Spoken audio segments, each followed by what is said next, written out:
عجله داری.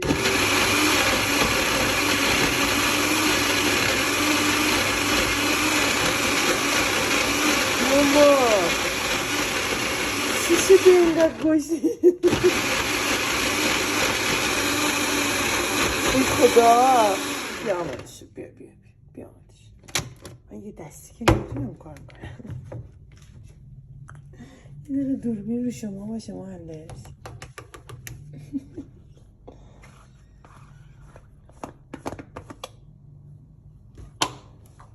خب